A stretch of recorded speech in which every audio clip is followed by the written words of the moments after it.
what's been your martial arts journey as far as like before Fighting Fit, initial impressions of Fighting Fit, and then up until now? Okay. So for my martial arts journey, I started Tang Soo Do when I joined the military. And then I transitioned into Kempo, where I went all the way from white to black belt.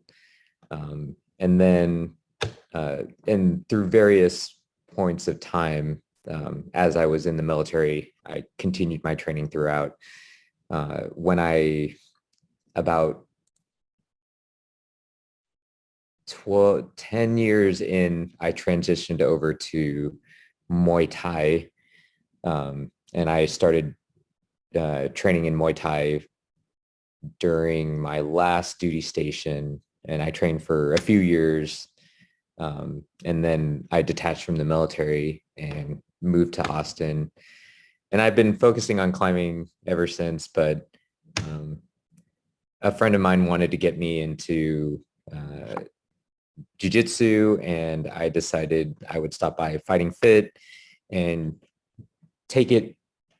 come back into martial arts slowly, because I'm a older practitioner now in my mid 40s, and I wanted to slowly introduce myself, but back by starting with Muay Thai and then introducing jiu-jitsu. And my first impressions were of Fighting Fit, that it is a very close-knit community. Even on my first day, I started off sparring in Muay Thai. So that was quite, it was fun. It brought back my love of martial arts. I was definitely out of shape at the time, still a little out of shape again here and there. But I was able to start jiu-jitsu about 2.5, 3 months into training.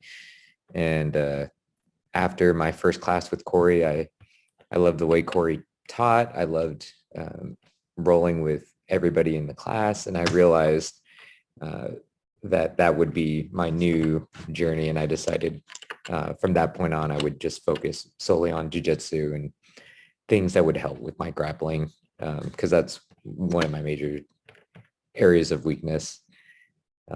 So I'm trying to think of anything else. I've had a great time training with everybody at Fighting Fit. The environment is super welcoming. Everybody is super understanding. What else? What other question was included? Sorry. Oh, just your journey from after joining to now. I think you kind of covered it, got into more of the jujitsu side of it. And then something I should have asked at the beginning, do you mind sharing like what you do and what you do when you're not doing what you do? In other words, what do you do for work? What do you do for leisure outside of the gym? Okay.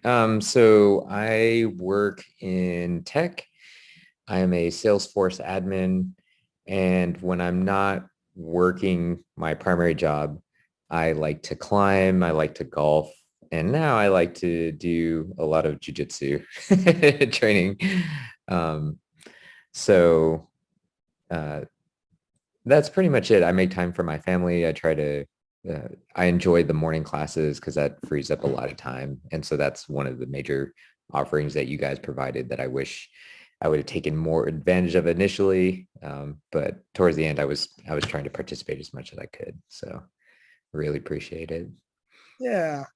And then how long have you been a member of Fighting Fit? I've been a member of Fighting Fit for 1 year. I started in around end of April timeframe, and it's taken me all the way through this period of time. Awesome. And then what surprised you most since you joined? How close everybody was within the gym. When I've got, the current gym that I'm at right now, I don't get the same sense, but that's something I'm willing to overlook because the cost differential is substantial because it's free. Yeah, you're not going to beat free. But I do miss the community, and I would like to maybe at some point stop by back in the future, maybe for like an open mat or maybe for just a drop-in class when I'm not actively recovering or or training. So yeah. Cool.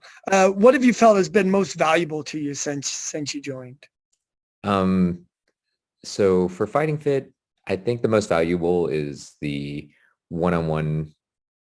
Well, it's not quite one-on-one level of instruction, but because the classes are smaller, we get a lot of more personalized. Uh, it feels like more personalized instruction as a result, and some of the level of details that we get within the instruction. So that's what I really enjoy.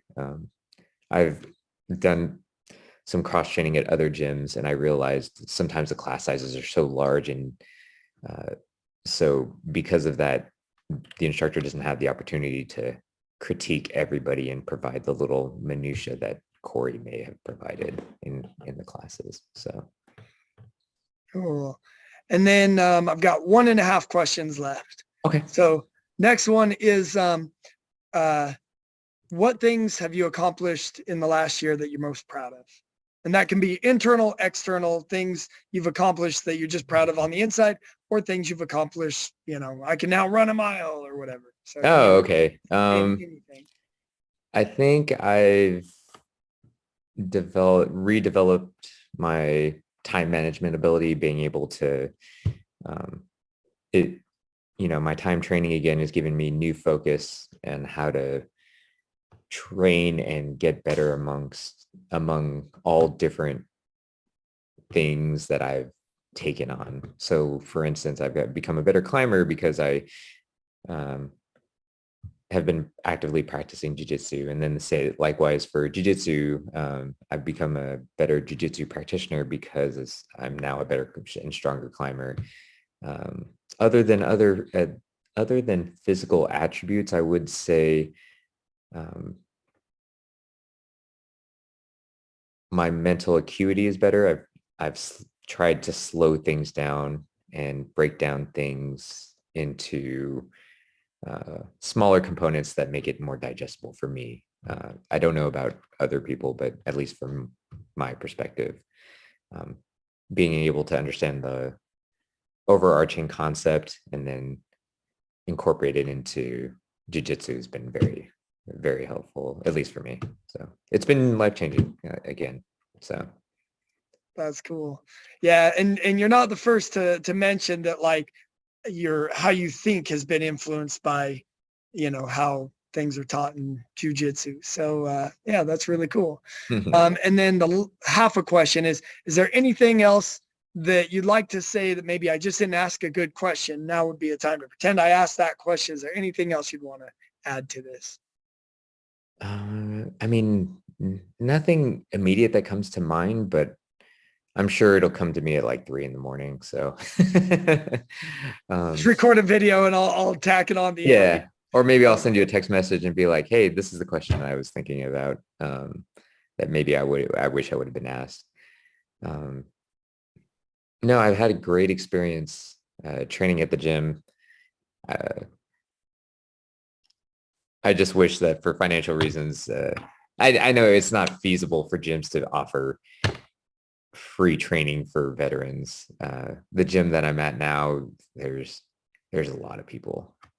And it's just the classes are kind of huge, but I hope that in the next few months, maybe things change and then I might just come back. It just depends on the circumstances, but for now, at least for the immediate future, that's where my pocketbook is at. I hear you. Sorry about that. Yeah. Hey, no, I have no, I mean, we will miss you, and I've enjoyed having you as a member. But again, there's no hard feelings. I mean, I get it. Like, I would do the exact same if I were in your position. So I am not going to fault anybody for doing what's best for them. So, well, thank you so much, Phil, and thanks for meeting on here with me before we call it a day. We will miss you. It's been great having you as a member of the gym, and I appreciate, all the I haven't gotten to interact with you a ton in person, but we've had a few calls and stuff. Yeah. So it's been nice getting to know you, and I always appreciate your support. I think, I mean, you've been great. So. Oh, I will make one additional comment. I really appreciate all the little thank you notes that you guys sent. It's like those small little touches that I think go unthanked. And so, yeah, that's the last comment I wanted to make. So. Well, I appreciate that. Thank you. Yeah, sometimes I send those out and I'm like, I don't know if anybody ever cares, but I'm like, I know I had a coach do that for me, and I always thought it was really cool. So I keep doing it, but I never know. So I appreciate that. So yeah, and I know nobody will ever say anything, but it's like I said, all those little nice little touches, even if you think they go unthanked, I'd like to say thank you for those. So thank you so much, man.